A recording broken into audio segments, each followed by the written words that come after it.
سابقہ نگران حکومت کے دور میں سنایا کہ کوئی جواز نہیں، کوئی گنجائش نہیں کہ سولینز کے مقدمات ملٹری کورٹ میں چلے۔ اس فیصلے کے بعد حکومت یعنی نگران حکومت اپیلوں میں چلی گئی۔ 2 ججز اعجاز الاحسن اور جسٹس مظاہر علی اکبر نقوی، ان پر اتنا دباؤ ڈالا گیا، انہیں اس قدر زچ کیا گیا، انہیں اس طرح بدنام کیا گیا۔ قصور ان کا صرف یہ تھا کہ انہوں نے یہ فیصلہ دیا تھا، اور کیٹیگوریکلی اور سخت الفاظ میں اپنے ریمارکس لکھے تھے کہ اس کے امکانات تو درکنار، اس پر سوچنا کہ سولین کے مقدمات ملٹری کورٹس میں چلیں زیادتی ہوگی آئین کے ساتھ، قانون کے ساتھ، اخلاق کے ساتھ، پاکستان کے ساتھ۔ لہذا دونوں ججز اپنا اخلاقی اور قانونی فرض ادا کر کے ماتوب بھی ہوئے، زبردستی نکالے بھی گئے۔ دوسرا واقعہ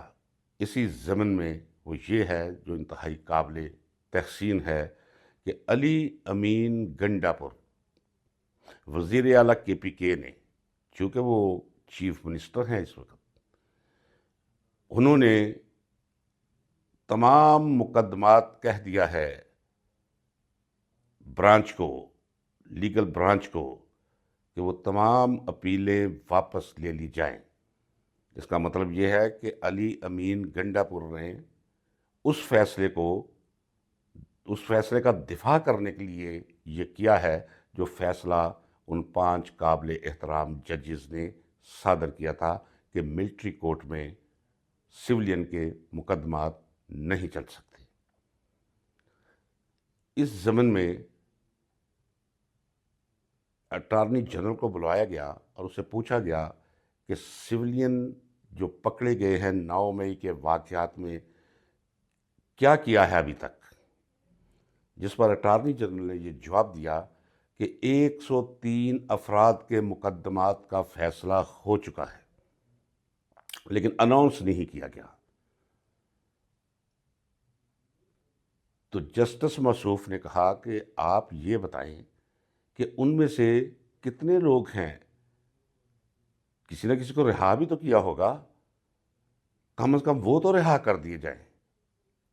یا کچھ لوگ ایسے بھی ہوں گے جنہیں فقط 1 سال کی سزا دی گئی ہو، اور 1 سال کی سزا تو وہ ختم ہو چکی ہوگی چونکہ 1 سال سے زیادہ عرصہ انہیں ہو چکا ہے۔ اور فرض کریں اگر کسی کو 1.5 سال کی بھی سزا ہوئی ہے تو ریمیشنز وغیرہ جو آتی ہیں قیدیوں کے لیے، انہیں اگر اس میں کاؤنٹ کیا جائے تو پھر 1.5 سال والے کی سزا بھی ختم ہو چکی ہوگی۔ لہٰذا وہ لوگ تو رہا کیے جائیں جن کا فیصلہ ہو چکا ہے اور ان کی سزائیں کم ہیں، دوسرے وہ لوگ جن کا فیصلہ ہو چکا ہے اور عدالت نے انہیں رہا کیا ہے، کم از کم وہ تو رہا ہو جائے۔ یہ اگر تو جن کے بچے پکڑے گئے ہیں ان کے وکلا نے اس نقطہ نظر کے ساتھ اگر اتفاق کیا ہے تو ملک، قوم، آئین اور قانون کے ساتھ یہ ایک زیادتی ہوگی۔ اس میں کوئی شک نہیں کہ جن کے بچے جیلوں میں ہیں، لاپتہ ہیں، 1 سال سے زائد عرصہ ہونے کو ہے، وہ ضرور چاہتے ہوں گے کہ ہمارے بچے جتنی جلدی ہو سکے وہ گھر آ جائیں۔ پہلی بات تو یہ ہے کہ 9 مئی کے واقعات میں میرا نہیں خیال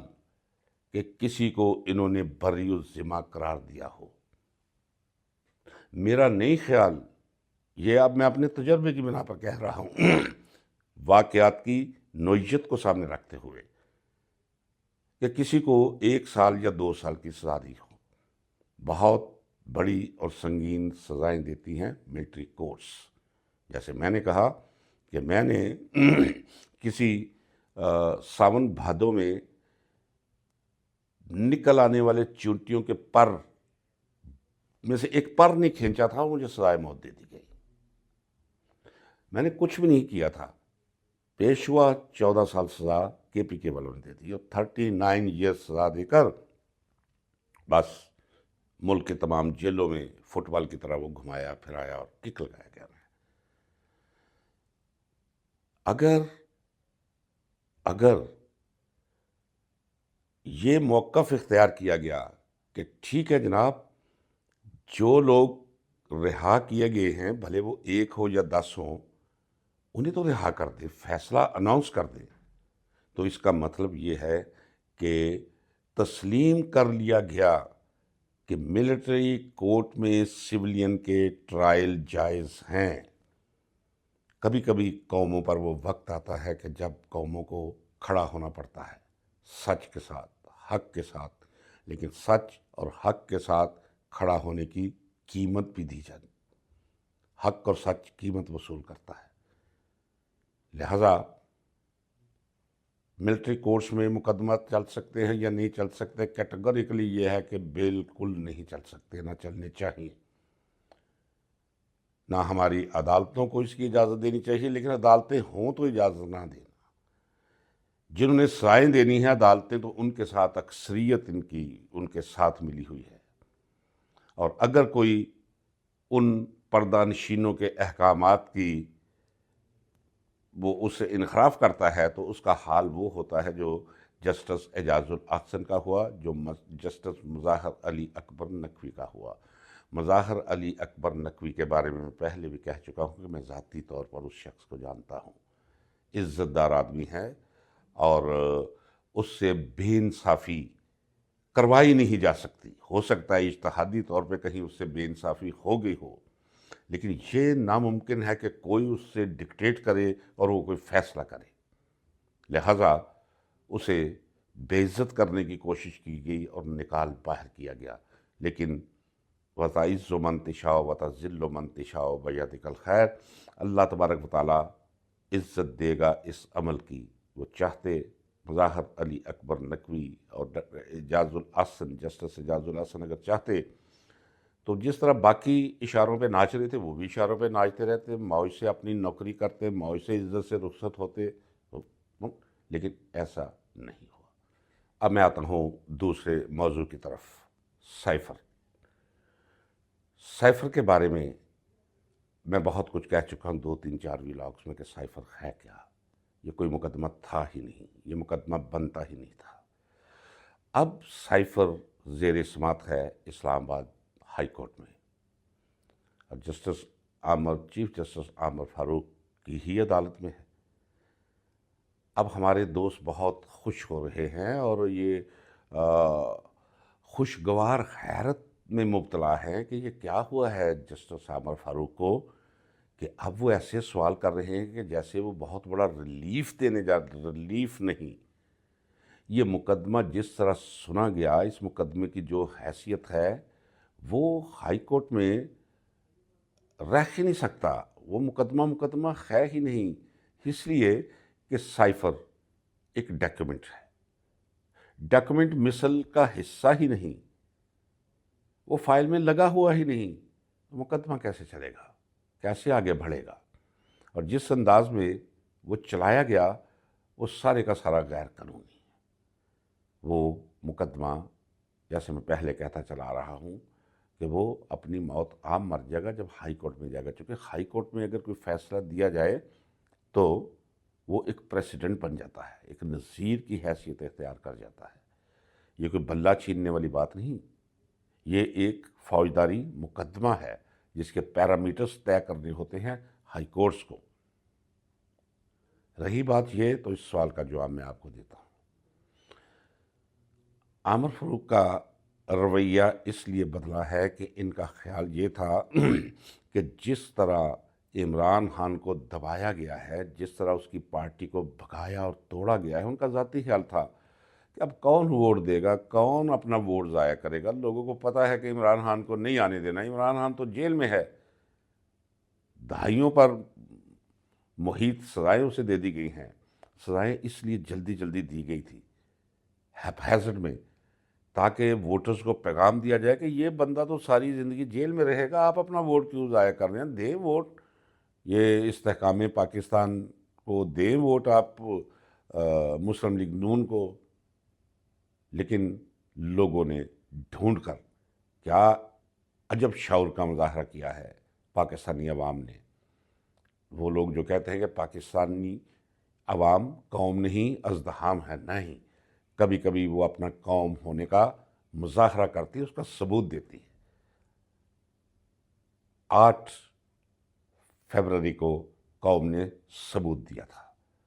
اتنے ووٹ عمران خان کو دیے کہ پاکستان کی تاریخ کا ریکارڈ ٹوٹ گیا۔ اب عمران خان اس کے بعد بھی جیل میں ہے، لیکن سوری، اگر 8 فروری تک عمران خان کی مقبولیت کا گراف 70% تھا تو یہ کوئی شاعرانہ غلو اور مبالغہ نہیں، میں اپنے تجربے کی آنکھ سے دیکھ کر کہہ سکتا ہوں کہ اس وقت کم از کم 85-90% عوام عمران خان کا دم بھرتی ہے۔ دوسرے لفظوں میں عمران خان اس وقت قوم ہے، وہ اکیلا نہیں، عمران خان پاکستان ہے۔ ڈگال کو کسی نے کہا کہ زاں پال سارتر کو قید کر دو، یہ گمراہ کر رہا ہے نوجوان نسل کو، تو ڈگال نے، فرانس کے صدر نے کہا تھا کہ زاں پال سارتر فرانس ہے، میں فرانس کو کیسے قید کر سکتا ہوں۔ اب عامر فروخ کو بھی پتا ہے کہ عمران خان کو زیادہ دیر تک قید و بند میں نہیں رکھا جا سکتا، اس لیے رویے تبدیل ہوئے ہیں۔ انٹرنیشنل سطح سے بازمیر پارلیمنٹیرینز عمران خان کے خلاف آواز اٹھا رہے ہیں۔ وہ وقت عنقریب ہے کہ جب پریشر اس قدر بڑھے گا کہ اپنے فیصلے ان لوگوں کو بدلنے پڑیں گے جو سب کچھ یہ عدلیہ سے کروا رہے ہیں، جو انٹرم گورنمنٹس بنوا رہے ہیں، یہ جو اقتدار کی بندر بھانٹ پوری طرح کی ہو رہی ہے، مذاق قوم کے ساتھ جاری ہے، یہ مذاق ختم ہونے کے دن قریب ہے۔ ملتے ہیں اگلے ولاگ میں، انتظار کیجیے گا۔ اللہ حافظ۔